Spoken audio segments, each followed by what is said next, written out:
Topic of today's discussion is going to be, can atheism account for the preconditions of intelligibility?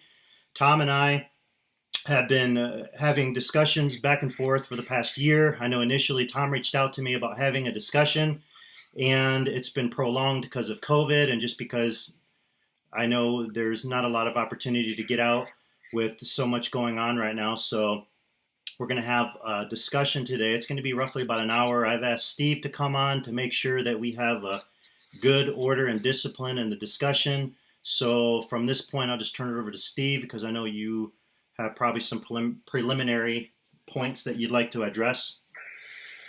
Yeah, okay. Well, welcome, gentlemen. It's going to be a great discussion. It's going to be real simple today, though. It's going to be more just a discussion. What we're going to do, the ground rules are, going to be the topic being, can atheism account for the preconditions of intelligibility? Each of you gentlemen will have 5 minutes as to opening statement to state your case. Then we will have 25 minutes of cross-examination for each gentleman, where one will question the other, and you'll answer questions back, and then we'll swap out. Real easy today. And Tom, you are taking the affirmative, so you will actually go first today, and then Sonny, you will follow up. Okay. And give me just a second here. Let me get a timer set for you guys, and we will be ready to roll. All right, Tom. Whenever you're ready, we can start this. Sure. So to understand intelligibility, you only really need to understand one thing, which is that you exist. You start with the cogito ergo sum, as Descartes put it, which is, I think, therefore I am. And because I know I think, I know I exist, so I have knowledge. And from that, we can know certain things about reality, namely that it exists. Reality exists. Reality is reality. And from that, you get the laws of logic. A equals A. Reality is reality. Reality is not reality. That's the law of non-contradiction. And the law of excluded middle reality cannot be reality and not reality at the same time. So you can get all the laws of logic just as descriptions of reality from the fact that you exist. You don't need to know anything about the fundamental nature of reality. You don't need to know anything about what created the universe. All you need to know is from the fact that you exist, you can learn the preconditions of intelligibility from that alone. And then you can start making up reasons, well, what caused the universe? What caused all the way the universe could be as it is? You could say it's a god, or the spaghetti monster, or any number of things. There's infinitely many of them, and they can all account for the intelligibility of the universe. It's pretty easy to do. The problem is, well, how do you tell which one is right? And to do that, you need to show some way to differentiate your imagination from reality. And that's the tricky part. That's where we have to get into epistemology and the hard things in knowing about the universe, and that's where we get into science, because science is the confirmed way we have to differentiate imagination from reality. There may be other ways, don't know. I don't know of any particularly that work very well. I know science does work, and so that's the one I go with. And given science, we don't really know anything that exists other than material, physical things in the universe. Those are the only things that have been confirmed to exist. And so the only reasonable conclusion to make is that whatever the universe is fundamentally physical and material, just based off of induction. Other than that, we do our best to use this methodology to show that any ideas we have are imaginary or not. And so if we have a hypothesis like, well, what created the universe? Maybe it was a god, maybe it was the spaghetti monster, maybe it was an unknown natural force. We say, well, if my hypothesis is true, then we should be able to make testable predictions that if we see some result in the future, that will lean evidence towards my conclusion over the other hypotheses. And if we see those results, we get good evidence that one hypothesis is the real one and not one of the imaginary ones. If you have no way to differentiate imagination from reality, then you have no evidence. And so just intuition and saying, well, I can imagine it to be the case and giving arguments are just essentially presenting how you can imagine things to be, but that doesn't give us a way to differentiate. Is your imagination telling us what is true about the world, or if it's just something in your imagination, which is why we need that extra evidence of things like science that can differentiate imagination from reality. So I go with the scientific method because it is the most reliable that we've ever discovered in human history, and there is no more reliable source of knowledge other than just the cogito, essentially. And that's how atheism grounds knowledge. We start with the cogito. I think, therefore I am. I exist. And then from that, we can create languages like logic and math to describe the existence we experience. We can say I exist, reality is reality, get the laws of logic, there is one reality, and get math.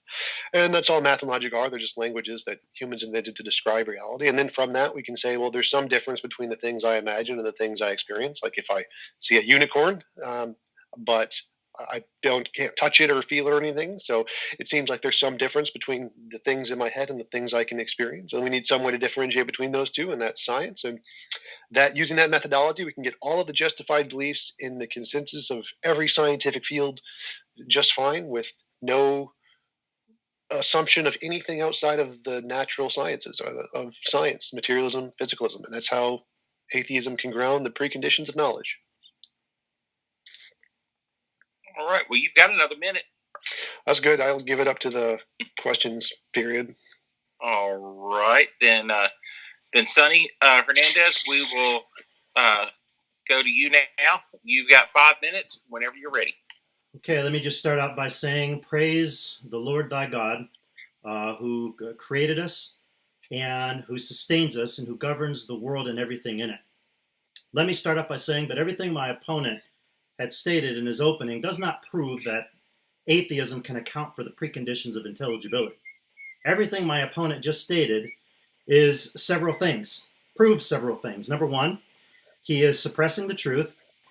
Number two, he has no ultimate standard. Number three, he can't account for nothing unless he tries to borrow from the Christian worldview, but then denies the foundations and the principles by which they're derived. The other one is, I would argue that he's proving, just by showing up to this debate today, that his arguments are not only arbitrary, but they're also absurd. There's a reason today why my opponent uses illustrations of unicorns, and that's because his worldview is not based on fact. It's based on fiction. So there's no wonder when we see him use these illustrations of unicorns and all these imaginary, basically characters that you see typically from movies, because that's all his worldview can produce. Let me go on to say that I know many of your people are going to ask, well, how can you say there's no such thing as an atheist? Because there's not. There is absolutely no such thing as an atheist. So many people that are watching this may wonder, well, then how can you say there's no such thing as an atheist when you're actually debating one right now? No, I'm not debating an atheist. I'm debating somebody right now that is either superstitious, he's a liar, he's suppressing the truth, or he's somebody that obviously is getting paid to teach this nonsense. So let me just further on to say that everybody knows that God exists. I think the Bible is very clear that there is a danger of trusting in self-righteousness and not the Savior's righteousness. You see, I appeal to the God of the Bible and his gospel, which points to the electing and discriminative grace of God in the particular death and the perfect righteousness of Christ as my righteousness, as the means of my justification, where my opponent appeals to superstition and delusion and suppressing the truth. This is the danger of trusting in self-righteousness, but not the Savior's righteousness, because we know that God exists. The Bible is explicitly clear. Paul in Romans 1 did not say, knowing a God. It literally says, Theote nontes ton theon, uses the definite article, the God. So that's why I can't stand it today when I hear professing Christians say, well, I was once an atheist, but then I became a Christian. No, you were never an atheist, because there's no such thing as an atheist. So again, the Bible is very clear that God had indelibly engraved the works of his law and wrote it upon our hearts, so we know that God exists. We know what is right or wrong. We know that the light of nature and the works of God plainly declare that he is God. We know that the heavens declare the glory of God, and the Bible says only a fool says in their heart that there is no God.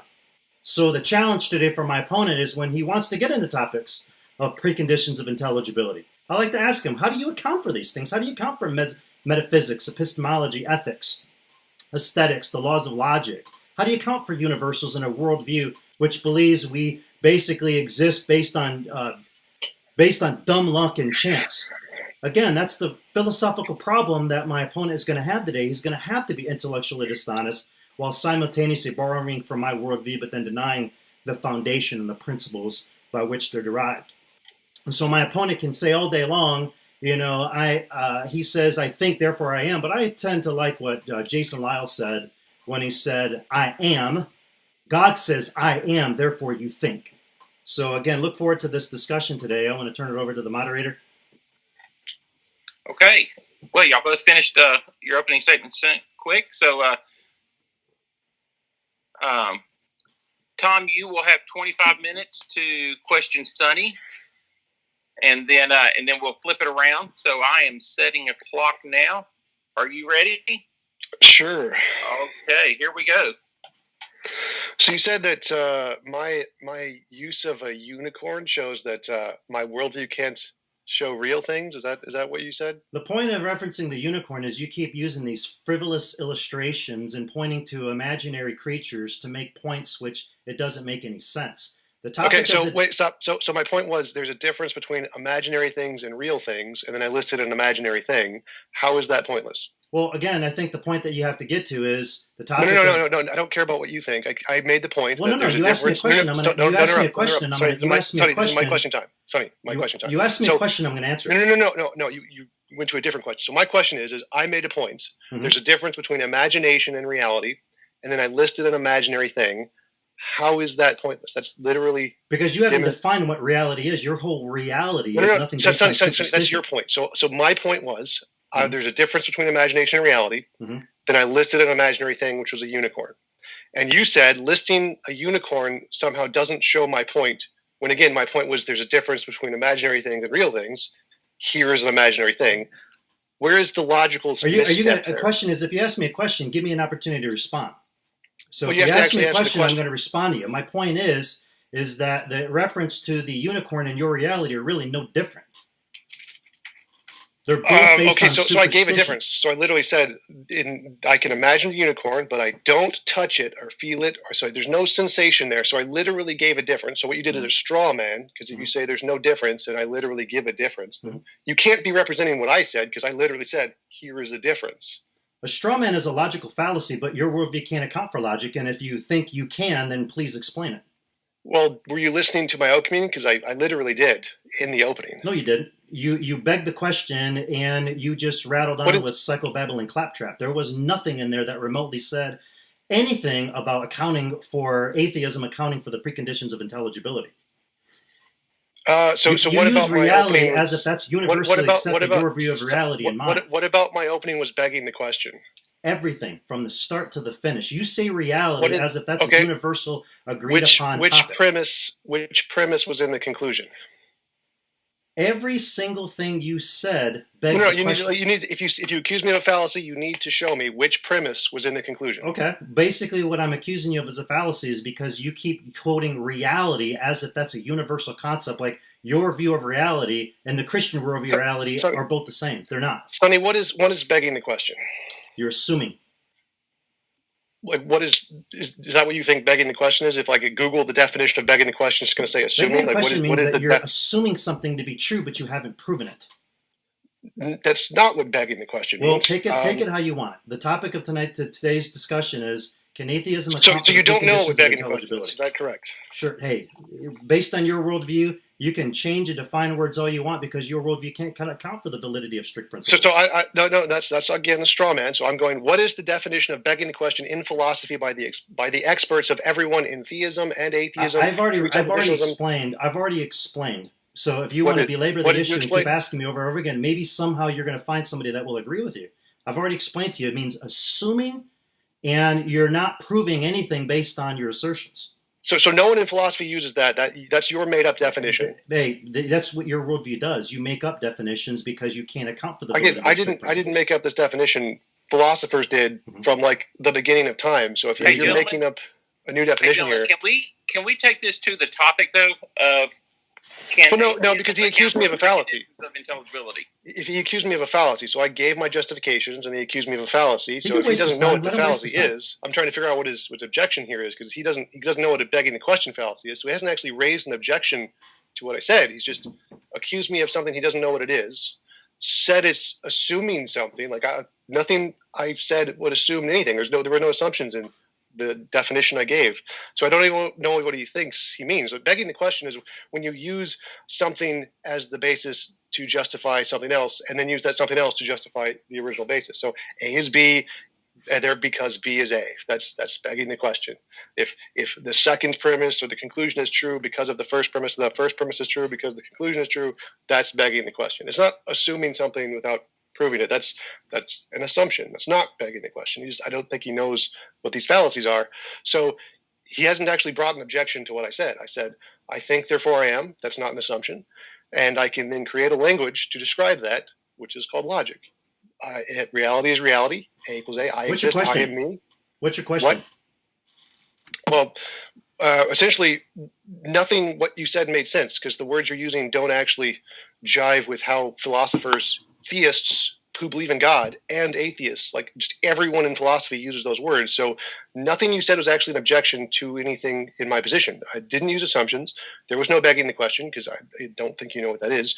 So I don't know how anything you said was even remotely What's your in question? the ballpark of what I said. What's your question? The same thing before. Do you know what a begging the question fallacy is? Are you going to ask Obviously me not. that question again after you've already asked it 3 times? Yes. Okay. So can you admit you don't know? Do you know? I've already explained to you how I So you define can't. begging the So- question. If you want to How- waste your how is 25 it? minutes, have at it. I'm going to give you the same response every time. Okay, so you can't admit that you don't know what begging the question No, is. what I can't admit to is agreeing with what you're saying right now. I've already gave my explanation. Keep wasting your 25 minutes. That's up to you. Yeah, so if you're ignorant of a topic and you cannot admit you are wrong about a simple thing after I just literally read you the definition from a philosophical journal, of a theistic philosophical journal, then I think that shows you're dishonest in the conversation. Like, you need to be honest in the conversation. You need to be able to be, when you're wrong, when you get something wrong that you don't know about, you need to be able to say, oh, I'm sorry I didn't know about that, or I got that wrong, to have an honest conversation. Like, if you're just going to blather on and not know the things you're talking about and give straw men and list fallacies that you don't even know what they mean, I mean, I don't know where to go from that conversation because you just don't know the topic. I mean, in saying I assume things when literally there were no assumptions, like, where's the assumption in cogito ergo sum? What is the assumption there? Your assumption is because you haven't proven nothing. That's the whole concept. No. That's where is the assumption in cogito ergo sum? You tell me. Well, you're the one making the claim, so I can't tell you what your claim is. I mean, I tried to understand what you meant by begging the question. Here's the point that I'm trying to make. You make a lot of assumptions.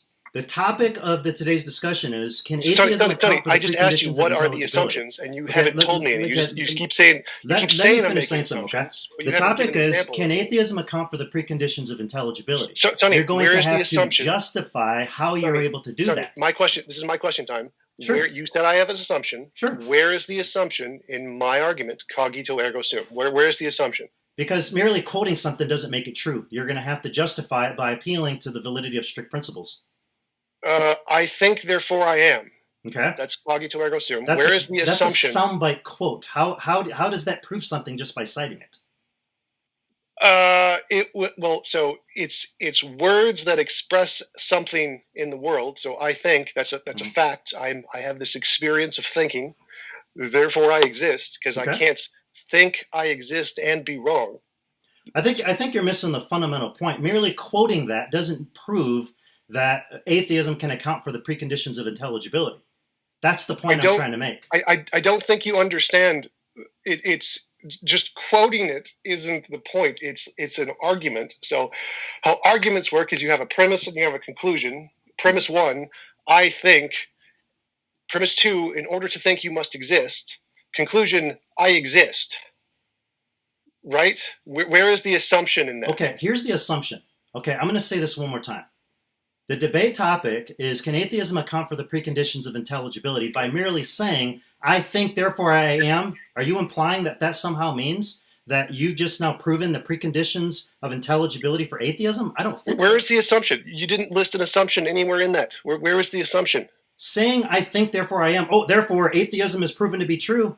Nice try. That doesn't work with me. That may work with some of these benighted people that give you money to that wasn't teach my your argument. nonsense. So again, that doesn't work with me.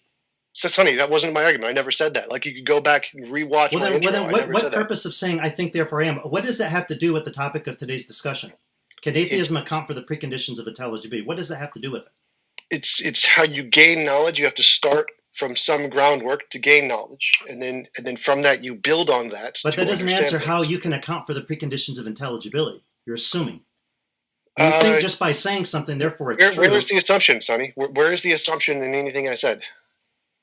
I've already said to you, merely saying something and arguing that somehow Sonny. What is an proves that assumption? atheism accounts for the preconditions proves absolutely nothing. Sonny, what is an assumption? What is the definition of an assumption? You're assuming something to be true that you haven't proven. You can't use the word assuming. When You are making propositions, the word and you're basically making an argument. And you think in that it's actually true when it's not. You see, like I said before, that may work with individuals that support your nonsense, but that doesn't work with me. Okay. You actually have to prove it. What is your definition of assumption again? I've already explained it. If you ask me 3 times, maybe you think that somehow my definition of it is going to change. I didn't understand it. What did you say the definition of assumption is? I said you make propositions, or you make a statement, or you assert something, and you're implying that it's somehow true when it's not. You can't use the word assertion in the definition of assertion. Well, I just did. Assumption. I don't base my worldview on what some professing atheist who suppresses the truth tells me what I need to do. I base it upon the word. So again, of God. that's your dogma. You have this dogmatic belief that's not based on reason. I mean, you have a belief based off of a magical rib woman who was convinced by a talking snake to eat from a magical tree, and you're talking to me about how my worldview isn't based in reason. Says the guy who believes that nothing becomes something which becomes everything. Sonny, my time. This is my time. You'll have your time in a minute. So, and unicorns are actually brought up in the Bible, so I don't know why you think that's somehow strange for me to use them and then call it imaginary. You're calling your own worldview imaginary. Pretty hilarious. So an assumption is a thing that is accepted as true or certain to happen without proof. But what I accepted as certain or true was that I think, therefore I exist. So where is the assumption in that argument? Because the topic of today's discussion is, can atheism account for the preconditions of intelligibility? For by saying, I think, therefore I am, doesn't prove that. That's the point. That's not an assumption. So where is the assumption in my argument? Because my argument goes, I'll say it again for you. I think, therefore I am, so I exist. And if I exist, I can then make a language to describe things about the universe, like the laws of logic. Those come from I'm a language that humans made up to describe reality. Same with math, a language humans made up to describe reality. And so reality is reality. So we know reality is reality. That's where laws of logic and math come from. That's where the preconditions of intelligibility come from. Reality is reality. You haven't defined reality, so that's the fundamental problem. I don't need to define reality to account for the intelligibility. You don't have to define reality. You don't think how ironic that you can't define reality. You're in a discussion on can atheism and account for the preconditions of intelligibility. Oh, but I can't account for reality. How funny. I don't think you're basically just arguing your position is arbitrary. And you have no standard to justify anything. Gibberish. So again, to account for the intelligibility of knowledge, or the intelligibility, rationality of the world, or whatever you want to call it, all you need to know is that can the world produce intelligibility? If reality is reality, then yes, it can produce intelligibility. That's all you need to know. You don't need to know what it's made of. Like, reality could be all material and it can produce intelligibility. Reality could be purely idealistic and it can produce intelligibility. Reality could be dualistic and it can produce intelligibility. There are many different options that can account for the intelligibility. All you need for that is reality needs to be reality, which gives you the laws of logic. And you don't find that circular? Reality just needs to be reality? Yeah, don't worry about stating a justification for how you even have reality. Oh, but just reality is reality. Can I pause here for just a second, gentlemen? I'm going to interject here real quick. Tom, do you have any questions about Sonny's position on his position of today's topic? If we can move past, I think, therefore I am, and let's move closer to the topic of what is supposed to be discussed, because you only have 12 minutes left, and so do you want to well, the question is serve him some questions based on his worldview, which he holds to a biblical worldview. Well, again, the topic is, can atheism account for intelligibility, not can anything else. So, I mean, The topic is, I'm demonstrating, yes, I can account for intelligibility. So all you need for the intelligibility of the universe is, can reality have a consistent way of operating in such that it can produce intelligibility? And the answer is yes. The only thing it needs for that is reality needs to be reality. And I don't know. He said, how does reality come into existence? Reality has always existed. It's never not existed. Even in his worldview, reality has always existed because there was God. I never said, how can reality come into existence? You're putting words into my mouth I never said. What I said was, how do you account for reality? How do you justify, what is your ultimate standard to justify what reality is in a worldview that believes we're just a chemical accident that happened by dumb luck some several billion years ago? So where do you get reality from in a worldview that can't account for the validity of strict principles? How can you account for those? What do you think reality means? You tell me. You're asking me a discussion. What you tell me? Well, reality is everything that exists. So if God existed, God would be in reality too. So if you're saying, how do I account for reality? How do you account for God? Well, are you asking me? Is that your question for me? How do I account for God? How do you account by for several God? ways. By general revelation, because God has revealed himself to us. Well, if you ask me a question, let me answer the question. Sonny, I'm not asking how do you know of God. I'm asking how did God come into existence? What accounts for God's existence? God is far above all distinctions of time, past, present, and future. He has no beginning and no end. He is eternal. Right. That's exactly how atheists see reality. Reality is beyond space and time. It has no beginning, no end. It's reality. Sure, but here's the philosophical problem for you is that I can account for God. You can't account for yours. How do you account for God? Very easily. By general revelation, by special revelation, because of the fact that our own Constitution evinces us of the fact that God's existence, and without God you can't know nothing. But in your worldview, you have to borrow from our worldview since you can't account for the laws of logic that you keep quoting so vehemently. Sonny, what do you mean by account by? What do you think that means? Okay, account for. In other words, I can justify logic, for existence, in the Christian worldview. I know that. So, Sonny, I asked, how do you account for God? I'm answering your question. You said, how can I account for God? I'm trying to answer, but you keep cutting me off. Well, you answered about how do you account for logic. I want to know, how do you account for God? That's where I'm getting to. I don't believe logic. I believe logic is an expression of God's eternal and unchanging divine character. I don't believe it's something God created. Okay, so I didn't ask about logic. I asked about God. How do you account for God? Okay, so now you're asking me, how do I account for God? And I've already explained it to you. Because of his invisible attributes, because of special revelation, because our own Constitution evinces us of this fact. In fact, we can't understand the world around us without God. So when I hear the word account for, what I mean is like what created this thing? That's what account for means. Like when I say what accounts for that chair, someone created the chair. What accounts for logic, you say God created logic. So when you say something accounts for God, that seems to imply that something created God. I mean, no, that's your definition. Account for something basically means that you're able to justify it, that there is an ultimate standard by which you appeal to that can account for all things. In other words, so for instance, I'll give you, if you wouldn't mind, let me give you a quick example. Let me use the laws of logic, for example. The laws of logic are not affected by time, space, matter, or people. They're not affected by time because they're invariant. They're not at all affected by matter because they're universal. It's not affected by people because the laws of logic are matchless. They are always true.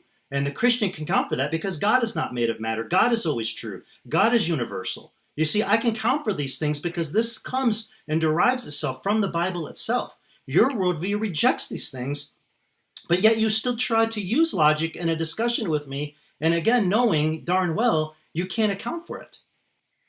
Well, I just did. So account in philosophy, when normal people who are educated in the field use the term, means an account is an explanation of the terms and the underlying metaphysical elements. So it's explaining the parts of the thing. That's what you're doing. So if you're saying what accounts for God, you're like God is made of X, or what accounts for the chair, what made X. So what you seem to be doing is you're confusing the epistemology with the metaphysics. No, I'm not. What I'm doing is I'm appealing to an ultimate standard by which all things derive. You're appealing to multiple standards, you're interrupting. which proves that your worldview is arbitrary. Sonny, you're interrupting. So when you say, I can know about God through special revelation, that's epistemology. That's how you know something. But we're not talking about when you account for it, how you know it. We're talking about its ontology, which ontology is a subset of metaphysics. So we're saying, what accounts for God? What caused God to exist? And your response was, well, God has existed forever without unchanging outside of space and time. So if you can account for God, then I can account for reality, because I think reality has existed outside of space and time forever. So if you account for God, I can account for reality just fine. No, that's a fallacy, and here's why that's a fallacy. Because I can account to the God of the Bible because my worldview can account for the preconditions of intelligibility, because that is where intelligibility derives itself from. Which fallacy was that? You said there was a fallacy. Hold on a minute. What you're doing question. I got a question. Is that you're saying because I have this belief, therefore you can have that belief. Sonny, this is my question time. My belief does not equate to yours as well. Sonny, this is my question time. You said there was a fallacy there. I can prove it does equate. So you say you account for God because of he's existed outside of space-time. I account for reality because it exists outside of space-time forever. That's equivalent because I'm using the same explanation. So that means my worldview does equate to yours. So where is the fallacy in that? You said it was a fallacy. Which fallacy? Where's the fallacy? Is because you just said, well, because that's how Sonny, you account for God. Well, that's how I account for atheism. Which fallacy is that fallacy? Which fallacy? It's a fallacy because you're claiming that because I believe something to be true, therefore, then you can have that same belief as well. That's how you can account for yours. The way I account for mine is not the way you account for yours. What? So you gave a justification. You said the way you account for God is because he has existed forever outside of space-time. And the way I account for reality is because it's existed forever outside of space-time. How are those not the same? Because they're not. Because I just explained to you. The problem is you just don't like the response. I explained to you how I can account for example, the laws of logic. Because the laws of logic are invariant, they're universal, they're matchless. I can account for these things because God is universal. None of that. God is invariant, God is matchless. You can't account for that because your worldview can't account for universals, invariants, or anything that's matchless. Sonny, I never said any of that. I said you account for God by saying he has existed forever outside of space-time. I said I account for reality because because it has existed forever outside of space-time. In that statement, nothing else. You don't get to appeal to other arguments here. In that statement, what is the difference? Why are those not the same? Because I'm justifying my worldview. You're not. You just keep saying, well, that's just reality. That's just reality. And therefore, if you believe that, therefore I can believe this also. No, that doesn't work that way. You actually have to provide you haven't even explained what an ultimate standard is. You haven't even explained what your metaphysics is. All you keep doing is rambling. You haven't provided any justifiable explanation for anything. I have actually. I've literally provided all of that. You just don't understand it because I don't think you understand how the terms work in philosophy. So again, if you provide a justification, say you account for God in way X, then I also get to use way X to justify my worldview too. So if you use it and you think that method works, then I also get to use that method and it also works for me. If either it works for both of us or it works for neither of us. So if you can account for God by saying he's outside of space-time and existed forever, then I can account for reality by saying it's existed outside of space-time and existed forever. That's actually the consensus in physics among pretty much every physicist. Well, if that's the case then, but if that's the case then please explain then, again, I know it's your time to ask a question, but I'd like you to please explain then how the so-called atheistic worldview can account for the universal, invariant, and matchless laws of logic. Notice how I brought those three. Yes, I did that in the beginning. I said reality is reality. That's reality is reality. Oh, therefore, I can account for universals, invariants, and matchless. Really? Yes. You don't think that smacks of assumption and being what arbitrary? Is the first law of logic? Pardon? Sonny, what is the first law of logic? The law of identity. Which is? For a statement to be true, it must be true. A true statement cannot be true and not true at the same time.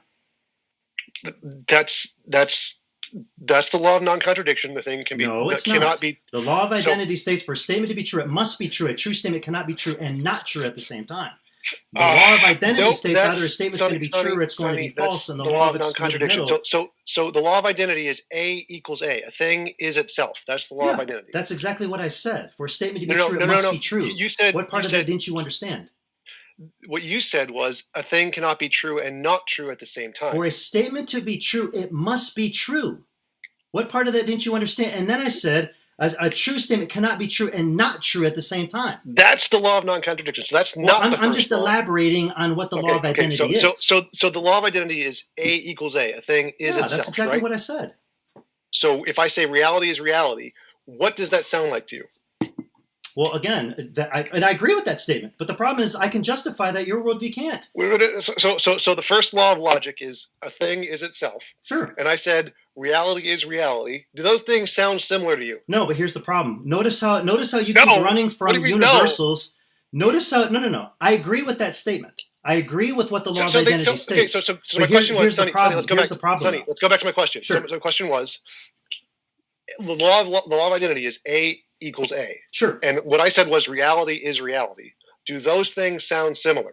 Well, yes, but there's the but. Here's the but. You can't explain how the laws of logic, how they're universal, invariant, or matchless, how your worldview can account for them. You haven't even remotely tried. So let's go. If reality is reality, and reality is always reality everywhere in reality, that means the law of logic, A equals A, is universal in reality, right? How does your worldview account for that? How does your worldview account for universals? This is the ultimate issue. That's Your what job today is that's to what I'm answering. prove. That's literally what I'm answering, Sonny. So What's that? if reality is reality everywhere, if everywhere at all times, Mhm. reality is always reality, Mhm. and that's the law of identity. That's the first law of logic. Mhm. Does that mean that logic is universal in reality? The laws of logic are universal, yes. No, It's no, only the I'm Christian asking worldview can in my account for worldview. that. So in my worldview, reality is reality. Reality is always reality at every point in reality. It's never not reality. That means that A equals A, the first law of logic, Sure, is universal. sure. So my worldview can account for logic as universal. Merely citing it doesn't justify your position. You're going to have to explain how does your worldview account for universals. All right, 1 minute left, guys. If reality is reality, Notice how I can appeal to God and I can say God is universal, God is invariant, God is not made of matter. Notice how I can account for the laws of logic, but notice how your worldview can't. How does your worldview count when you believe that we were once a chemical accident or protoplasms or atoms banging around? Then somehow nothing evolves into something which becomes everything. How does that account for universals and the invariant and the well, there is never nothing. So arguments? that's not a position. No atheist believes that there is a literal philosophical nothing. So that's not a thing we believe. But remember, what you said was you appealed to God because Yes. God is everywhere and outside of space-time. Yes. And I said I appeal to reality, and reality is everywhere. So, Okay. reality is always reality You everywhere. keep saying reality, but you haven't even defined what reality is. Sorry, but a worldview that denies the existence of God is not reality. That's called fiction. Reality is all that exists. Yes, but who do you So think I created have all these defined things? reality. How do you think Like you you're said, I able to didn't define comprehend the world reality. around you? Time's up, gentlemen. Tom. One sec, I've got to close my window. I'll be back in 30 seconds.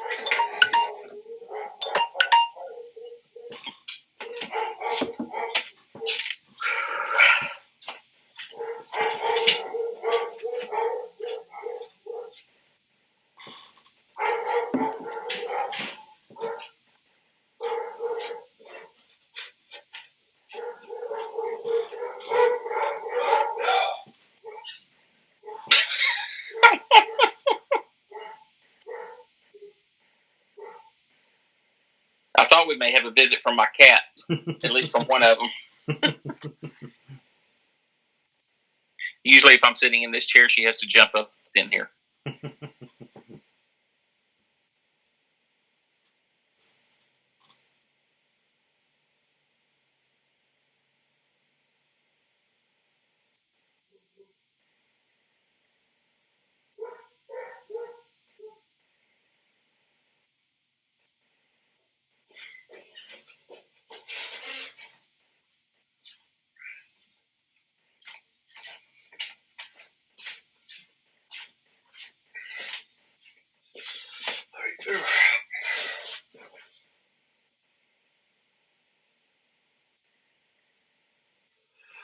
Sorry about that. All right, That's I'm all right. back. Okay. All right. Sonny, you'll have 25 minutes to question Tom now, and we're going to begin this right now. All right. In regards to metaphysics, Tom, could you tell me a little bit about where do we come from and who created us? Well, no one created us. We are a result of natural, unguided processes of matter and energy. Matter and energy. Okay. Yes. So what do you appeal to justify that belief? What do you mean by appeal to justify? Where did you come up with that argument from? How did I come to that belief, essentially? Is that what you're asking? Yes. So through evidence and argument. So we start with I exist. So I think, therefore I am. I exist. And then there's some difference between my imagination and reality. I can tell that when I imagine a unicorn, I can't touch it. So we need some method to differentiate the imaginary things from the real things.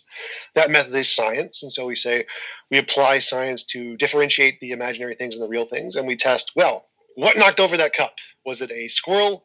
Was it the wind? Was it a leprechaun, a unicorn, a god? We say, well, if my hypothesis is a real thing, then I should be able to make predictions. I could say, if it's a squirrel, then I should find squirrel droppings around the cup. And that's a good way to tell that that hypothesis is the real one, not the imaginary one. We apply that same method to the universe. We say, well, what is the evidence of how the universe came to exist? Well, it's the Big Bang. The Big Bang is supported by the cosmic microwave background, which we do test predictions for, and Einstein's general relativity, which we show gravity can bend and light light bends around the sun at a certain rate, and the perihelion of Mercury, and gravitational waves, and the Large Hadron Collider. We have all these different kinds of things that indicate that the physical model that predicts the universe is the correct one, and that theistic ones have never made predictions. So if we look at the cup and the squirrels, we make the prediction that they're going to be squirrel droppings, and we find squirrel droppings, that's the correct explanation. If we think it's a leprechaun and we find no fairy dust or leprechaun dust around it, that's not the correct explanation. So the correct explanation for where we came from is the naturalistic hypothesis of physics, because it's the one that makes testable predictions to show it's not imaginary. Not the God hypothesis, because it's shown no way to show it's not imaginary, so it's probably imaginary. Mm-hmm. Okay.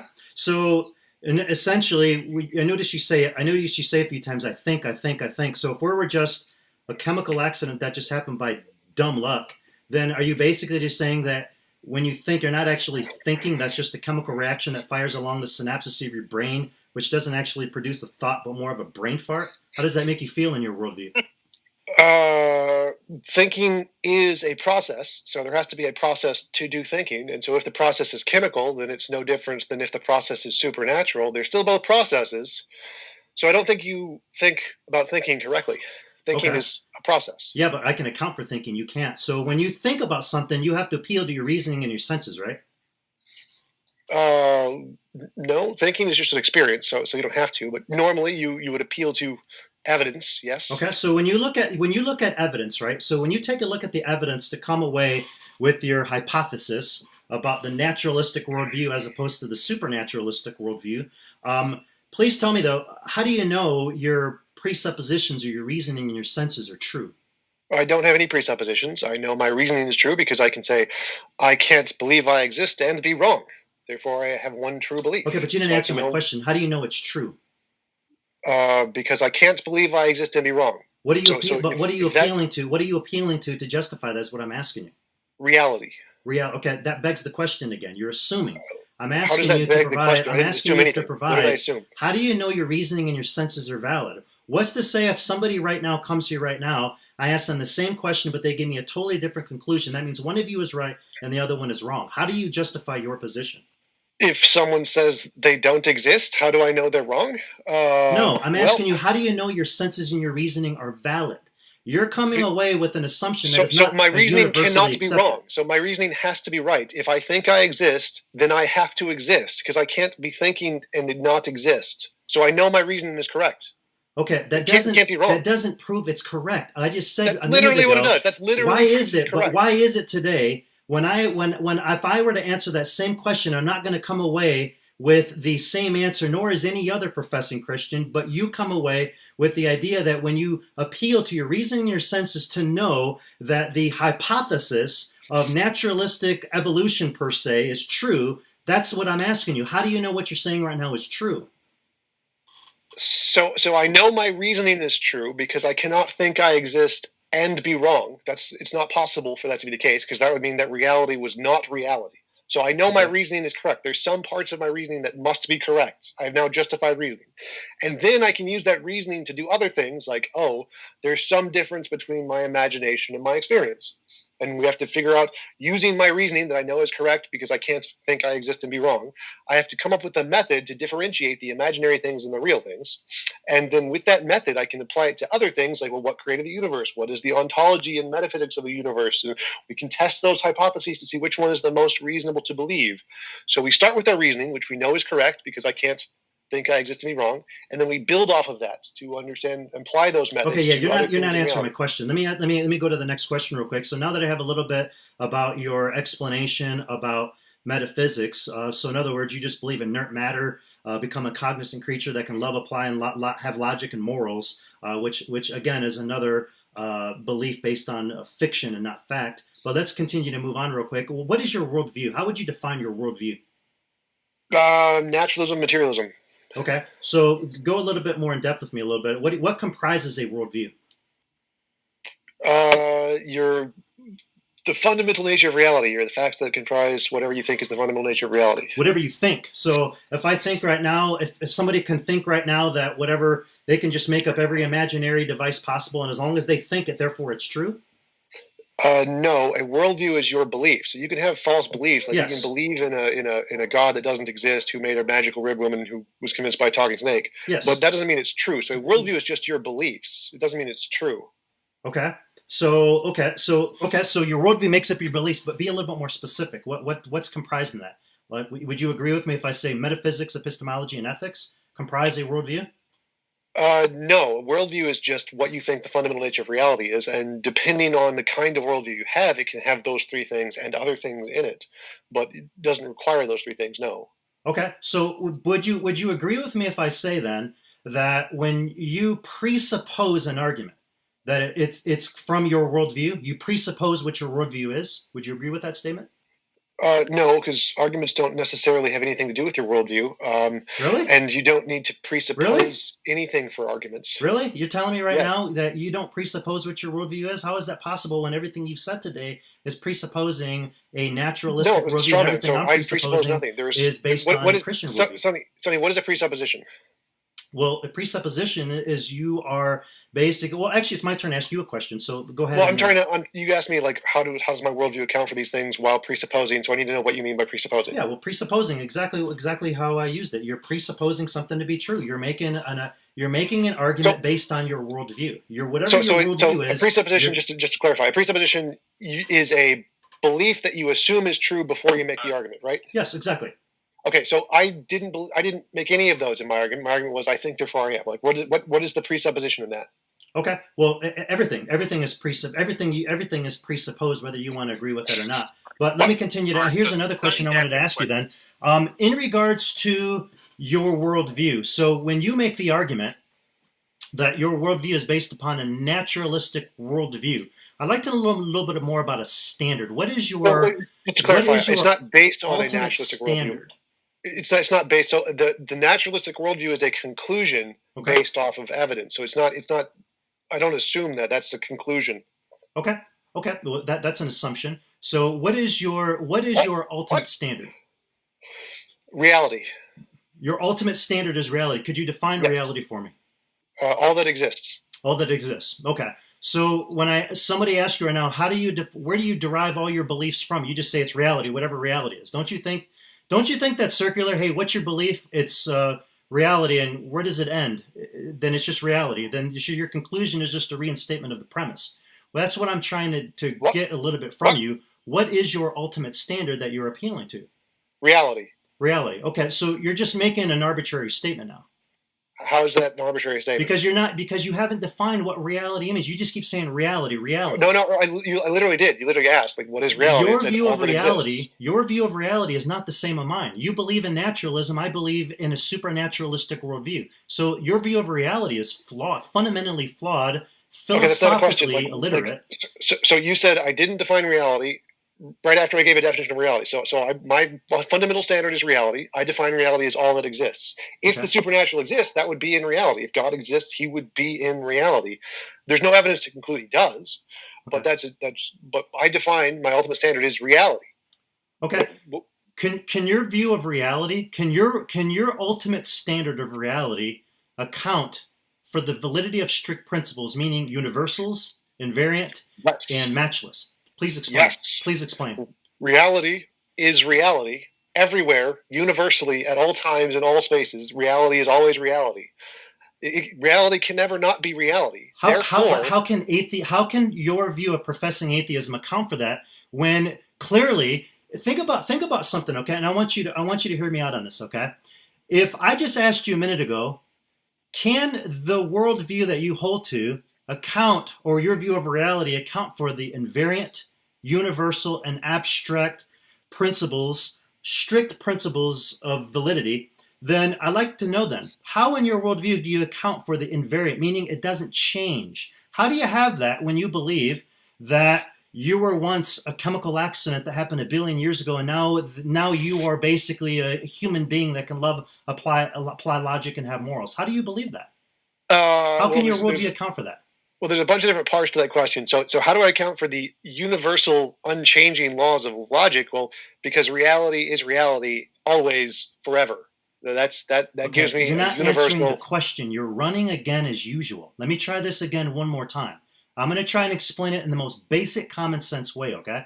So I'm going to explain this, and I want you to pay attention this time, and I want you to give a nice, cogent response to it. So here we go. I believe in the Christian worldview. I believe that God is universal, God is invariant, God is not made of matter, and God is not affected by time, space, or people. Could you say that again? Slow. Okay. I believe I'm God is. I'm typing these down. Okay, go. I believe God is universal. Universal. I believe God is invariant. Invariant. And I believe God is not made of matter. God is not made of matter. This is how I can account for the laws of logic, because guess what? The laws of logic don't change. The laws of logic do not apply. The laws of logic apply everywhere, and the laws of logic, you cannot touch them. But here's the fundamental problem in your worldview, young man, is the fact of your worldview. Atheism clearly changes, and it's not invariant because you believe in naturalistic evolution. You believe we were a chemical accident. You believe inert matter became a cognizant creature. That's the problem. So you can't say that your worldview accounts for the invariance. Think about universals. Universal means it applies everywhere. Well, how can that be? How can you apply everywhere if you believe that basically by chance and dumb luck, then we can eventually, or that we were once formed in some primordial soup when we eventually became, human beings. Again, so you can't account for the universals. And of course, we're talking about the conceptual part. You keep appealing to science and you keep making arguments about science, but you can't observe the concept of logic because you can't physically touch it. You have to apply logic. So that's what I'm trying to ask you right now. How do you account for the universal, abstract, and matchless laws of logic in a worldview that rejects these principles? It doesn't. Like every atheist accepts these principles. Reality is reality everywhere at all times, universally. It's not made of matter. It accounts for everything in the universe. It's always reality. Is always going to be reality. So just take your God argument, replace God with reality. You get atheism. So you don't need the God. Just get rid of the mind stuff. You get just reality is reality, and then it counts for all the laws of logic just fine. And then how did we go from matter to mind? It's called emergent properties. Like wetness did not exist at the early universe. Wetness came about because hydrogen molecules and oxygen molecules bound together with a weak bond that can now create wetness. The wetness didn't always exist. You didn't always need it. You didn't need. God does not need to be wet to create wetness. He created other things, and those other things produce wetness. The mind is the same. You can have a reality made of matter, and the matter can combine in different ways to produce consciousness. The thing that created doesn't need to be conscious. You're not answering my question. You're just babbling now. You're not even remotely touching my question. So your question is how did we go from matter to mind? How we went from matter to mind. How do you account for these things in your worldview that rejects them? So account is how did it happen, right? That's to give an account. How does a worldview that clearly that if you when I asked you earlier about your view of metaphysics, you explained to me a naturalistic view of evolution. Okay, yes. You explained to me that we're basically a chemical accident is what happened, right? You basically explained. So how does a chemical accident or inert matter become a cognizant creature? And you can make the argument today that you can account for the invariant, universal, abstract laws of logic. That's a different question. So there's two questions there. How do I account for the invariant, universal laws of logic? I do that by saying reality is reality. That gives me an account for the universal laws of logic accepted by everyone in philosophy. But you just admitted, you shook your head yes when I asked you about your worldview. How do you derive from that fundamentally stands against it? The next question is, how do we get from matter to mind? How we get from matter to mind is there are these things called emergent properties. So if you put enough bricks together, you get a wall. But no brick has the property of walls. But somehow, if you add them together, you get a wall. And so what this is called an emergent property. That means things that don't have something, if they're added together in a certain way, can make a new property that none of the parts have. Composition division fallacy, it means that if you put all the parts together, you can make something new that none of the parts ever had before. So if you have matter and you put it together in a certain way, it can produce consciousness even though none of the matter ever had the consciousness. Just like if you put bricks together, you can build a wall even though none of the bricks have the property of a wall. So emergent properties are like the sun. The sun is an emergent property of hydrogen and helium, which none of them are a star. No amount of just a single atom of hydrogen or helium is a star. You're absolutely running from the question again. I have what you're saying right now has absolutely nothing to do with the question. Nothing. Well, you had two questions. Not One a is, how do single I account thing. for the universals of logic, which reality is reality. That's how I do it. You had a second question, which was, how do we go from matter to mind, which is emergent properties. I literally answered both of those. No, you didn't. No, you didn't. How do you openly admit that we were inert matter, that we become a human being, a cognizant human creature? That's not invariant. That rejects invariance. That clearly rejects universals. How can you account for the laws of logic when your worldview denies it? So some things can be universal. That doesn't mean everything needs to be universal. It's not like you need a universe that is just an unchanging brick because there are universals. There are some things that are universal. Other things are not universal. This should not be hard. So the law of logic is universal. Reality is reality. The things in reality, like physics, can change. Oh, okay. Laws of logic, would you agree with me if I say the laws of logic are always true? They apply everywhere, and they're not affected by time, Yes. space, matter, or people. Yes. Okay. Reality is reality. Think about how you just contradicted yourself. If the laws of logic are always true, they apply everywhere, they're not affected by time, space, or matter, well then please again go back to when you said by which you believe you were derived. You believe nothing basically becomes something. If you believe a chemical accident, I never said that. I'll use your terms. Inert matter became a cognizant creature. How is that invariant, and how can that apply, or how can that account for universals? Please tell me that. Okay, so you can have some things that are universal, but that doesn't mean everything is universal. But the laws of logic are always true. Laws of logic apply everywhere. The laws of logic are not affected by time, space, or matter. That's universals in there. Again, you're contradicting yourself. How is that a contradiction? Because if you admit that the laws of logic apply everywhere and they're always true, well then how come that wasn't the case when you believed by which you were derived, when you believed inert matter became a cognizant creature? Why would that not be true? Why would that not be true then? That would still be true. Because logic doesn't change. Clearly, you believe that you had a radical change that you believe inert matter became a cognizant creature. That's not breaking the laws of logic. Why do you think that's breaking the laws of logic? How is it not? That's like saying right now that a brick can turn itself into a human being. How can a brick turn itself into a human being? Because I know that the laws of logic, that brick is always going to be a brick. It's not going to be a brick and not going to be a brick at the same time. And two things cannot both be right or wrong at the same time. So that's how I know. I think I understand your argument. I think your argument is that if matter is non-conscious and everything in the universe is matter and it's not conscious, then it would be a violation of the laws of logic for matter to combine in a way to produce consciousness because it was never there before. Is that what you're saying? Similar. That is a composition division fallacy. It is philosophy 101. You can have things that have no property combine in a way to produce a new property. This is called an emergent property.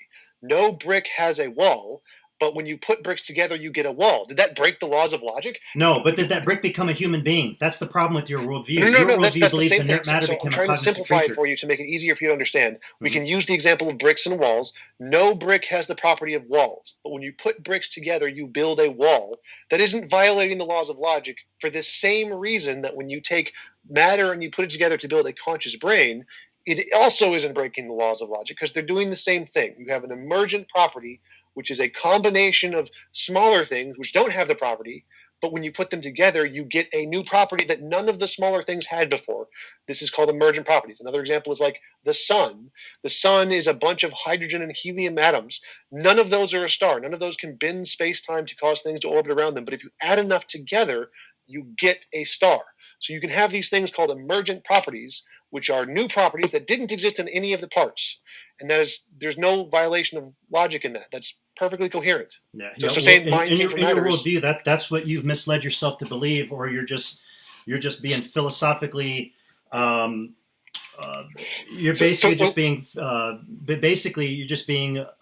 You're being dishonest, is what you're doing. So walls can't come from bricks? No, that's not the point. I'm saying a brick cannot become a human being the same way inert matter is not going to become a cognizant creature that can evolve itself into being a human being that can love, apply logic, and have morals.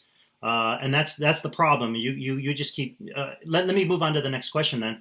So in regards to the topic of universals, let's get to the topic of universals. Tell me real quick about your view of universals. How does atheism account for universals? Reality is reality. That's universal. Is that your argument for everything I ask now? Reality is reality. It's just reality, therefore it's true. Well, that's your argument for everything. Is like, well, why is reality reality? God is your answer for everything. I mean, it's the same thing. Just take your God argument, replace the God with reality, and you get a naturalistic worldview. So everything about reality, everything about the universals, everything about logic and math is all grounded in one thing, which is reality. Do you believe universals? Do you believe universal, the concept of universals, that it's always true and it applies everywhere? That reality is reality. Yes. Okay. So give me an example of a universal. Reality is reality. No, give me, because let's get away from the reality art. Give me an example of a universal concept. A equals A. Pardon? A equals A. Okay, good. So A equals A. We know that's a universal argument. So tomorrow, if we travel to China, that A is always going to be an A. It's not going to evolve itself into something else. Yes. Right? Okay. So has A always been A? Yes. Okay. But what's the problem? Don't you see the problem with your worldview? Where what problem? I don't see any problem. Because you said A always is A. Yes. You can't say in your worldview that a human being has always been a human being in your worldview because you believe you were once inert matter that became a cognizant creature. Don't you see the problem? No. Again, I explained that that's the composition division fallacy. So you can take things like bricks and you can add them together to get a new property that never existed. So there was never a wall. Walls never existed 20 million years ago. But if people existed and they built these things called walls, did they break the laws of logic? No. Things can change over time, but the laws of logic don't change. The laws of logic do not mean things cannot change. They don't work that way. Okay, so here's another question for you. Just out of curiosity, do you know for a fact that God does not exist? Some of them, yes, not all of them. So I think the Christian God, yes, you can know what the fact does not exist. Other gods, not so much. Okay, so let me get this clear. So you don't believe that the all-knowing and infinite God does not exist. Wouldn't that mean you have to have all knowledge to have examined every single particle in the universe to make such a claim? Don't you think that's a little self-refuting since you don't believe in an all-knowing God that exists? No, all I have to do is know that it's a contradiction. So if you ask me, does a round square exist? Well, no, that can't exist because the laws of logic are universal. They exist everywhere in reality. So if you ask me if does something that is both itself and not itself exist, I can say, well, no, I can know for certain that doesn't exist because it entails a contradiction and violates the laws of logic. Okay. The Christian God violates the laws of logic because it is contradictory properties. Well, out of curiosity, then, if you know God does not exist, why do you spend so much time trying to debate 1 minute, it online? Sonny. Huh? 1 minute. Okay. If you know for a fact that God does not exist, then why do you try to debate it so much? Now, clearly, you know that Santa or the Easter Bunny doesn't exist, but you're not trying to debate whether or not they exist. Why do you debate so much that God doesn't exist? Because it's a popular topic. So it's a popular topic that many people believe that is easy to debunk and refute and show how to correctly establish epistemology and show which arguments are wrong and which arguments are right.